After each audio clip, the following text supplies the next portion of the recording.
आज ओडिशा नर्सिंग कर्मचारी संघ तरफ भुवनेश्वर सांबादिक सम्मेलन अनुष्ठित हो जाइथिला। सरकार नर्सिंग अफिसर मानकु उपेक्षा करुछंती बोली संघ पक्षरु दाबी करा जाइथिला।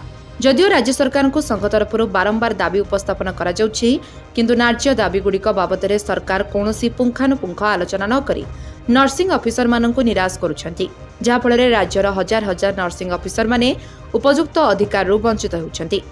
तो प्रकाशयोग्य जे संघ तरफ गत जुलाई 5 तारिख में दि जाइथिबा 10 दफा दाबीगुड़िक उपरे राज्य सरकार कौनसी ठोस निष्पत्ति नै नाहंती एवं दाबीगुड़िक पूरण करने निमंते संघ को कौनसी प्रतिश्रुति मिले नाही, जहा फଳରେ विभिन्न वर्गर नर्सिंग कर्मचारी माने निराश हेबा सहित घोर असंतोष प्रकाश करिसेंती।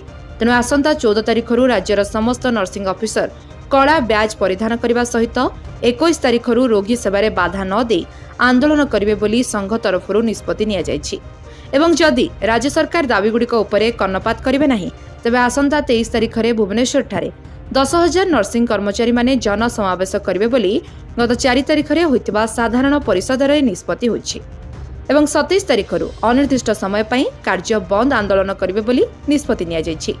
रोगी सेवा को प्राधान्य दे सरकार प्रतिश्रुति को संघ बारंबार सम्मान जणाई आसिछि, किंतु दाबी पूरण दिगरे सरकार निरवता पई आगामी दिन में समस्त नर्सिंग अफिसर कार्य बंद आंदोलन करिवे बोली निष्पत्ति नेछंती, जहा फଳରେ रोगी सेवा बाधाप्राप्त हेबो बोली आशंका करा जाउछि। ए दिगरे सरकार ध्यान न देले आगामी दिन में स्वास्थ्य सेवा क्षेत्र में जो समस्या उपजिबो सेति पई सरकार दायी रहिबे। भुवनेश्वर देवेंद्र परिडांक रिपोर्ट, लिव लाइफ ओडिया।